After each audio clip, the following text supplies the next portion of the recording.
Iê! Tu que tá chegando agora para mais um Guia dos Casais. A gente tá aqui diretamente da TV Cidade, Farroupilha, canal 14 da NET. E eu prometi e trouxe, eu não podia deixar de trazer a Gi de novo para mais um programa. A gente falou, se tu acompanhou o programa anterior, a gente falou da parte bonita do relacionamento, do querer dar certo, dos cafés da manhã e tudo mais. Hoje o nosso assunto vai se aprofundar um pouquinho mais e eu quero falar diretamente contigo em casa, que tá vivendo uma situação de luto. Acho que a gente pode começar assim, que tá vivendo uma situação de luto, uma situação difícil, que tá sentindo que por algum motivo, em especial, a gente vai falar sobre luto, que o teu relacionamento, ele tá, se distanciaram, ou que tu não tá sentindo como o outro esperava que o outro agisse diferente. A Gi viveu uma situação e eu vou querer muito ouvir, e eu quero que tu preste muita atenção na história que ela vai trazer pra gente, porque de verdade as coisas podem ser diferentes. Conforme o teu olhar, ele pode ser diferente. Então, Gi, obrigada. E obrigada de tu abrir um assunto que é delicado e muito pessoal. Então eu quero que tu conte um pouquinho da tua história e eu quero que tu fale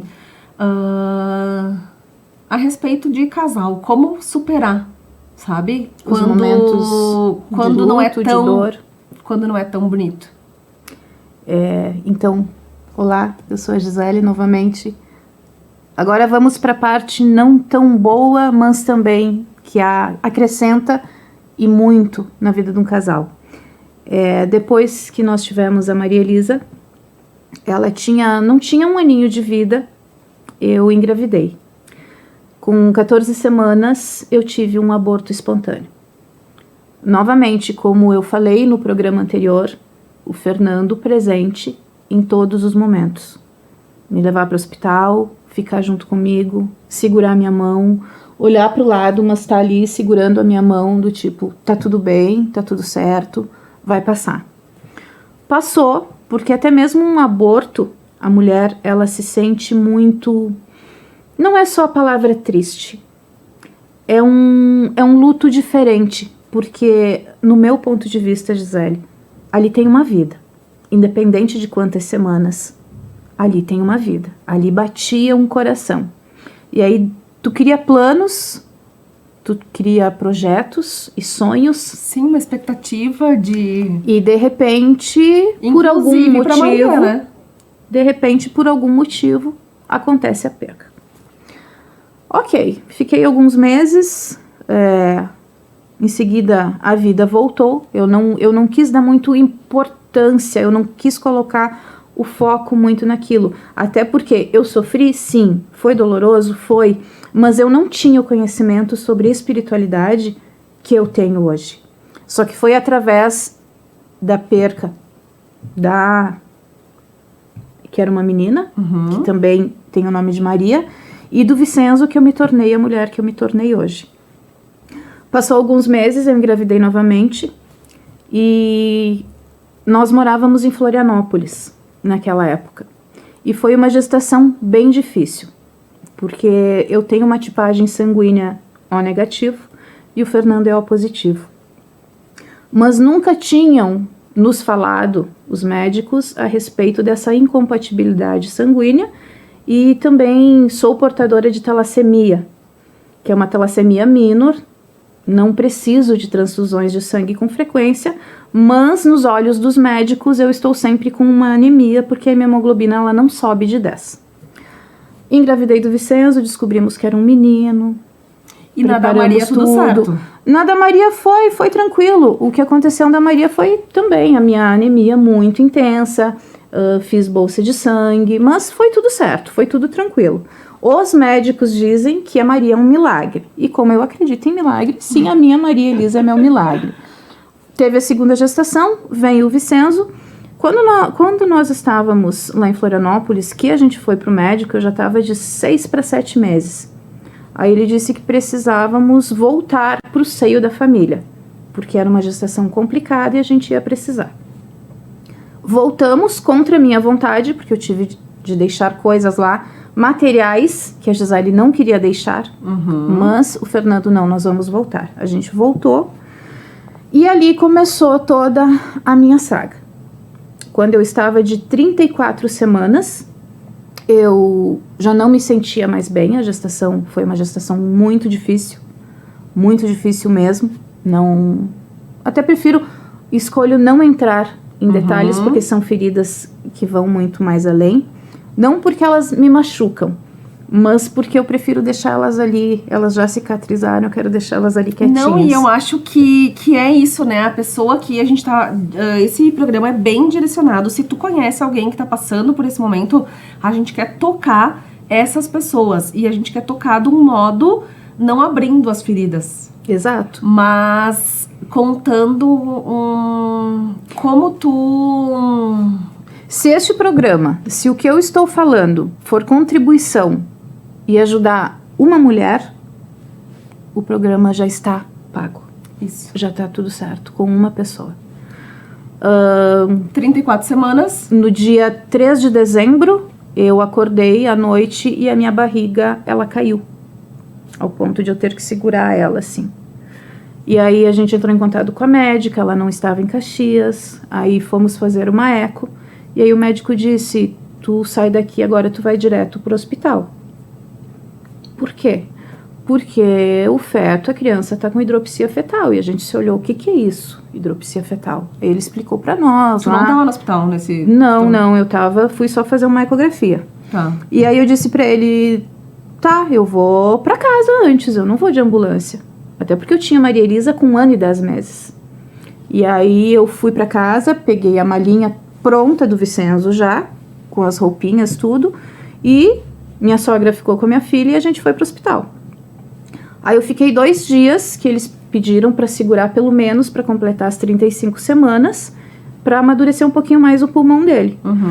No dia 5 de dezembro de 2014, eu entrei no bloco às 7h30 da manhã, o Vicenzo nasceu, eu só vi ele porque retiraram ele muito rápido, e já havia dito que eu ia precisar ir para UTI e ele também. Então eu vi ele assim de relance, muito rápido, e eu só disse, não desiste, e aí eu já não vi mais nada. Aí que entra o Fernando mais uma vez no momento da dor. Eu fui para UTI, o Vicenzo também foi, e quem tomou a frente de tudo foi ele. Porque ele nasceu às 7h30 da manhã, e à 1h30 da tarde, quando eu acordei na UTI, foi o momento do óbito dele. Foi o momento que ele fez a passagem. Porque a pediatra, estava minha mãe e o Fernando, a pediatra chegou e disse, a situação do Vicenzo é crítica, ele teve paradas cardíacas, ele ficou um tempo sem respirar, então se ele sobreviver, ele vai ter todas as doenças que vocês possam imaginar. Doenças e problemas. E a minha mãe me contou, isso foi em dezembro, a minha mãe me contou somente em abril, que naquele momento o Fernando parou na frente dele, assim, ele estava cheio dos fios, e o Fernando disse assim, filho, tu sabe o quanto tu é amado e o quanto tu foi desejado, mas se tu precisa da minha autorização para voltar para casa, tu pode voltar, eu só te peço para deixar tua mãe aqui, porque eu e a tua irmã precisamos. E a minha mãe conta que o Vicenzo abriu os olhos, olhou pra ele, deu um sorriso e daí os aparelhos começaram do tim, sabe? E aí as enfermeiras vieram e o Fernando só fez com a mão. Ele disse, deixa que tá tudo certo. Então o horário de óbito dele é exatamente às 13h30, quando eu voltei, que eu acordei na UTI. E aí eu voltei pro quarto. A pessoa, né, desculpa, mas que é punk, é uma Nossa Senhora. Aí eu voltei pro quarto e eu tava naquela só de que o meu seio tava com muito leite. E tu não sabia de nada? Eu não sabia de nada. Eu só queria que as enfermeiras viessem pra tirar o leite, pra amamentar ele na UTI, que eu não queria que dessem fórmula. Eu queria o meu leite. E o Fernando não falava nada, minha mãe não falava nada. E aí o Fernando, eu disse, né? Enfim, Sim. Daí o Fernando falou. E daí naquele momento, o buraco, assim, o chão se abriu. E aí, se tu me perguntar como foi, não sei, não lembro. Eu só lembro quando a enfermeira entrou e pediu pela roupinha que a funerária já tinha chegado. E aí a minha mãe disse, qual que é a roupinha? Eu disse, aquela que tu deu para ele sair. Não lembro, assim, de muitos detalhes, apaguei, e ali eu fiquei naquela cama nos próximos dias. E o Fernando, agora a gente entrando como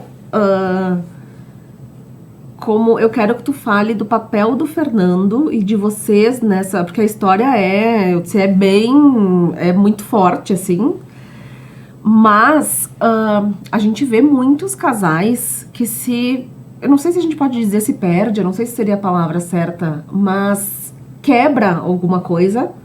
Se permitem não ficar mais juntos. Como se aquele elo entre eles, acabou, eu não quero vingou, que tu fale cada um pouco um vai da pro lado. diferença das atitudes do Fernando naquele momento, o que que tu pode falar, enfim, pra aquele casal que tá passando por isso, tipo, como que se é que a gente pode dar um conselho, né, assim, enfim, como o casal se mantém forte pra passar por isso? Além do amor, que esse tem que ser realmente verdadeiro e forte, a compreensão de ambos os lados. Porque a mulher, a mãe, vai sentir de uma forma, de uma maneira, porque aquele ser estava dentro dela. E o pai, ele ama da mesma maneira, mas é diferente. Eu não estou dizendo que pai e mãe, um ama mais, um ama menos, não é isso. Eu estou falando que são amores incondicionais, mas de uma maneira diferente. O Fernando já tinha estudo, alguma coisa a respeito disso? Ele sempre foi mais espiritualizado do que eu. Sempre. Muito, muito mais, assim. Muito mais. Muito mais à frente, assim, do que eu. E aí, ele fez tudo sozinho, Deia. Ele fez tudo sozinho. Ele pegou a roupinha, ele foi lá, ele colocou no caixãozinho, foi pra funerária, ele acompanhou a cremação toda do nosso filho sozinho. E eu, depois disso, eu entrei numa depressão, e os casais de hoje, eles não se suportam quando um está num momento de depressão, numa vulnerabilidade, e o outro tá tudo bem. Aí entra os julgamentos, é frescura, não tem o que fazer, vai ocupar tua cabeça, quer chamar atenção, um monte de nomes, né? Uhum. E não, na verdade não é isso, porque ninguém escolhe entrar numa depressão. Ninguém escolhe estar triste todos os dias. E eu fiquei durante meses escolhendo não querer mais viver. O meu foco foi total pro meu filho que tinha ido. Uhum. E eu não estava pensando na filha que tinha ficado. E aí o Fernando o tempo todo ali, ó, nessa jogada. Mas aonde que estava a Gisele nesse momento? A Gisele estava lá no chão, vulnerável ao extremo, numa tristeza profunda, numa depressão terrível. E ele estava com aquele jogo de cintura, dizendo, eu tô aqui, eu vou sempre estar aqui, e tu não tá sozinho. Só que a mulher tem um jeito de sofrer. O homem tem outro jeito de sofrer. A mulher chora, se deprime, vai pra cama, se joga. O homem não. O homem silencia. O homem recua. Isso. O homem fica num silêncio total, assimilando os acontecimentos. E aí, 4 meses depois da partida do Vicenzo, eu lembro que eu estava numa crise de tristeza profunda. E num desses momentos eu disse pra ele, por que que tu não chora?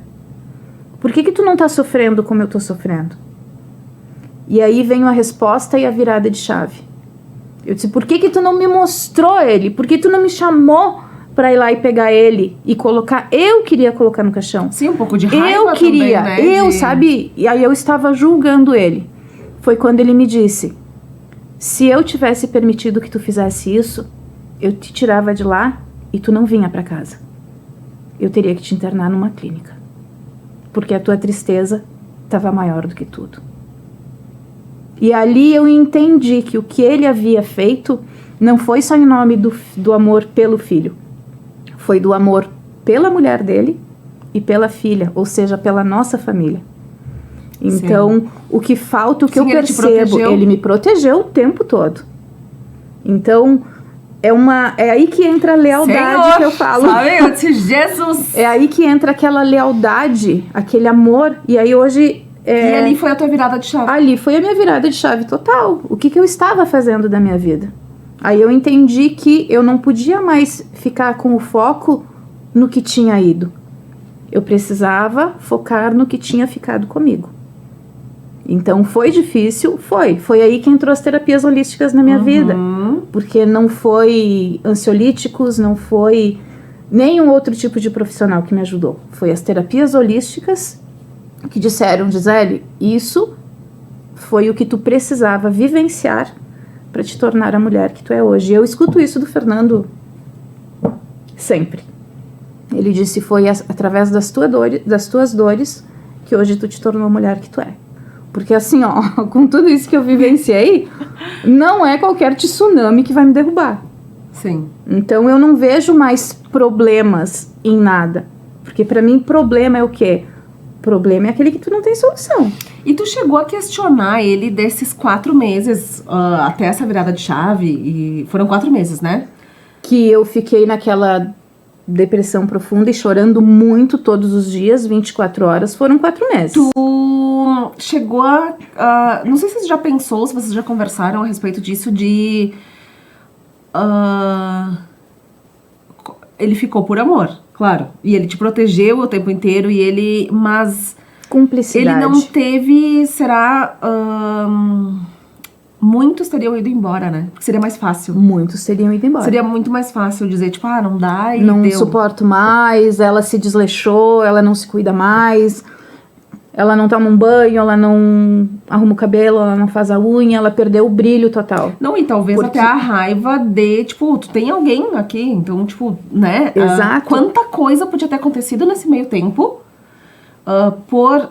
isso que eu disse, o que tu tem pra dizer? Eu queria que ele estivesse aqui, mas ele não é das câmeras. Porque eu gostaria muito de que o Fernando falasse pra ti, que é homem, que está passando por isso, que a tua mulher tá desse jeito, de... Se era tão mais fácil o porquê ir embora, o porquê ficar e acolher e amar. Isso ele já me respondeu. Porque ele disse que ele sempre percebeu que tinha algo muito mais além do que a presença física. Porque, como eu te falei, Fernando muito mais entendido e espiritualizado do que eu há 12, 13 anos atrás. Então, ele sempre vai na questão de que isso aconteceu, tinha que acontecer. Se eu estou enfrentando, se está passando isso na minha vida agora, é porque eu consigo resolver. Se eu não conseguir resolver, ou melhor, se eu não conseguisse, isso não estaria acontecendo. Então, ele tomou peito de tudo, de absolutamente tudo. Nunca desistir, nunca foi uma opção. Nunca, nunca. Então, se tem algo que eu me emociono, é quando eu lembro da força dele. Sim. Do não desistir, porque em momento algum ele desistiu de mim. Da nossa família. Porque como a Gisele reagiria se fosse o contrário? Os homens que estão em casa vendo, como vocês reagiriam ver de repente a mulher de vocês o primeiro mês, o segundo mês, né? Ali depressiva, perdeu a graça em tudo, vocês já não vivem como viviam antes. A maioria começa a perder a paciência. Porque não vai em busca de um conhecimento, não só o físico aqui, mas o que tem além disso? Eu vou me espiritualizar, eu vou me informar, eu preciso ampliar a minha visão em cima disso. Então, é o que eu percebo hoje que falta nos homens. Ter um olhar mais de acolhimento, de compreensão com o que a pessoa está sentindo. Empatia, tu diria? Empatia. Empatia. Acrescentaria a palavra empatia. É porque cada um sente de um jeito, né? A gente não pode... Exato. E a gente julga muito, né? Demais. O ser humano é julgamento 24 horas do dia. O tempo todo. Isso é o tempo todo. E a gente, muitas vezes, não tem a humildade de perceber que o sofrimento de um é diferente, né? Então, não é porque ele não estava chorando, né, que não estava difícil para ele. Aí foi o que eu te falei. A mulher chora, ela externa de todas as maneiras. Ele estava chorando, ele estava triste, ele estava destruído. E a mas Maria ele estava nesse... Ela tinha 2 aninhos, ela era muito pequena. Então, Desculpa, eu só recordo de abrir a porta do apartamento e ela abriu assim e ela disse: cadê o mano? Essa parte eu lembro, assim. E explicar para uma criança de 2 anos e... Deixei pro Fernando, que explicou e cumpriu com maestria esse papel. E ela fala, hoje ela está com 12 anos, e se perguntam que ela é filha única. Eu sou, mas eu tenho um irmão. Hoje sim, mas eu tenho um irmão. Ela sabe da história dele. Ela sabe muito da história dele. E isso é legal também, essa clareza e saber da história, né? E talvez também... porque a gente traz muita crença, né? Lá de trás, dos nossos pais, até de relacionamentos. Então, isso poderia ter feito na cabeça da Maria um turbilhão de coisas. E até essa condução de vocês, desse amor e o amor do Fernando contigo, ela era muito pequenininha. Mas eles sentem, né? Ela sentiu. Isso é nítido que ela realmente sentiu. Então mas ela sentia a tua tristeza, mas ela sentiu o amor também do pai. Sim, e eu acho que isso ela vai carregar, né? Porque até os 7 anos a criança tem uma ligação total com a mãe. O cordão umbilical, ele é cortado depois dos 7 anos. Então ela tem isso aí, ela consegue administrar, mas de uma forma leve e saudável. Então ela sabe o que o pai dela fez, ela sabe o que a mãe dela vivenciou, e ela sabe o que aconteceu, que apesar de tudo isso, só nos tornou ainda mais unidos. O amor, assim, eu não vou dizer que ele aumentou, mas ele é que não tem que falar como aumentou, porque ele já é grande desde do início, mas é algo tão gostoso, apesar de tudo isso, né, porque aqui eu fiz um resumo para vocês do que aconteceu, mas apesar de tudo isso, é o que uniu nós três. Porque a gente é muito nós. A gente tem o nosso momento de brincadeiras, a gente tem o nosso momento de lazer, vários momentos. Mas o momento que a gente mais se sente unidos é no momento que a gente está praticando a nossa fé. Que a gente senta ali, eu vejo que tu faz o café com Deus Pai de manhã. A gente tem o nosso momento no domingo à noite, onde a gente senta para conversar sobre. Então ali já tem daria mais uma outra pauta. Daria, mais uma outra pauta. Mas tu entrou num assunto que é muito assim, às vezes as pessoas me perguntam a respeito de religião, assim, eu digo, eu gosto muito do Café com Deus Pai, eu gosto e isso fortaleceu muito a gente como casal, assim, eu sou católica, respeito e estudo, eu gosto de religião, sabe, eu gosto muito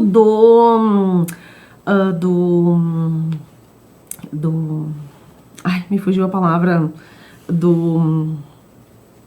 de estudar, qual religião tu é Eu sou espiritualista. Do espiritismo, é isso que eu ia dizer.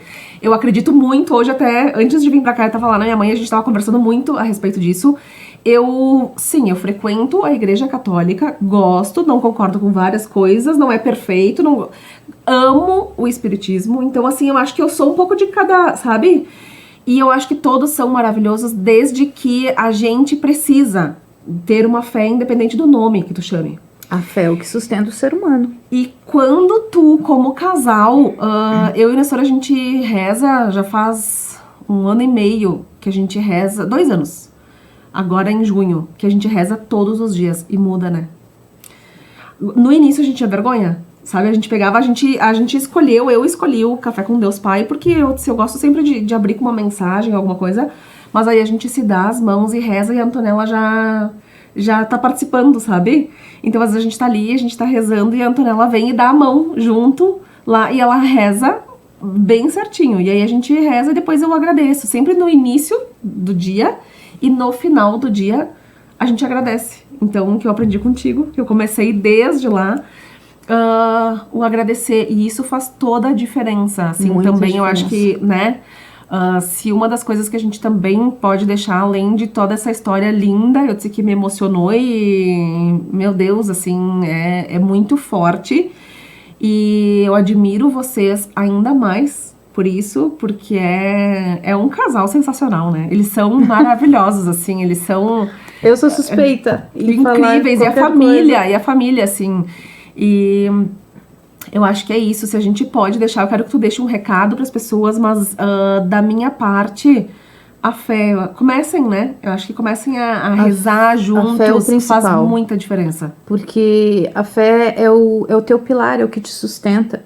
Tu precisa ter algo além para conversar, para pedir e para sentir, né?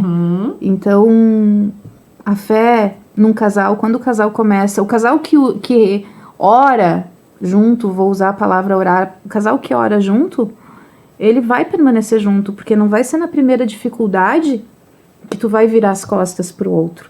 Então, eu não vou dizer assim, ó, não tem momentos... a Gisele e o Fernando vivem num relacionamento... Não existe. Não é isso, gente. A diferença é que não existe o virar cara, o apontar o dedo...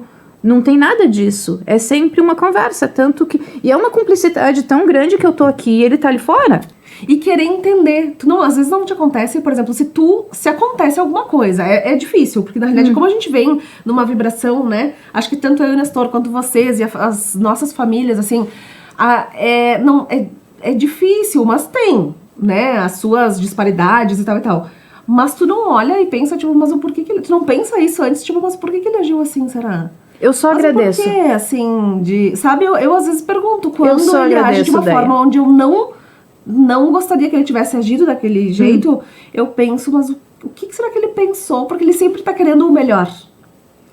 Tem isso, mas aí tu agradece e tu pensa assim, ok, agora, nesse momento, eu posso estar não compreendendo o porquê que ele fez isso ou porque ele tomou essa atitude, mas ele deve ter os motivos dele e eu sei que é pro nosso melhor. Então eu não vou questionar, eu vou simplesmente deixar ele agir, ele fazer. Alguns dias atrás eu participei de um workshop e aí o professor começou perguntando, levanta a mão aqui quem todos os dias dá um arranca-rabo com o marido em casa. Nós estávamos umas 30. Todo mundo ergueu a mão. E aí ele fez algumas outras perguntas. Foram 4 ou 5 perguntas, uma atrás da outra. E aí ele parou assim, ele disse assim, por que tu não ergueu a mão nenhuma vez? Porque essa realidade que tu tá passando não é a realidade que eu vivo. Então, as pessoas dizem inúmeras coisas. Eu não gosto. Mas eu vou sair só eu e ele. Mas eu e ele sempre tem um empecilho, alguma coisa. Com nós não tem isso. Com nós não tem absolutamente nada disso. Porque é disso que os casais hoje precisam. Primeiramente é de respeito. Mas o respeito, não estou falando de questão fidelidade. Eu estou falando de questão respeitar o outro como ele é. Com todas as suas diferenças e os seus pensamentos. E os seus momentos. Que porque daí a os gente sentimentos nunca vão ser os mesmos. Os pensamentos dele é os meus pensamentos são outros, mas a gente tem um respeito e uma compreensão sobre a pessoa dele e a minha pessoa. Então eu penso assim que o dia que os casais começarem a se respeitar nesse sentido que eu acabei de falar, não julgar, porque tu fez isso, porque aí a pessoa já dá, né? É por causa disso, disso e disso. Não, mas como que tu sabe que é por causa disso? Não tira as tuas conclusões sem espera acalmar, a poeira baixar um pouquinho e senta e diz, tu pode me explicar o porquê que tu fez isso? Ai, Então, gente, né? De novo, a gente estourou o De tempo. novo, a gente estourou o tempo. Uma palavra pra encerrar o programa de hoje. Uma palavra pra quem tá assistindo a gente. Gratidão. A gratidão é o segredo da vida. Em todos os sentidos. Só isso. Obrigada, gente. A gente fica por aqui.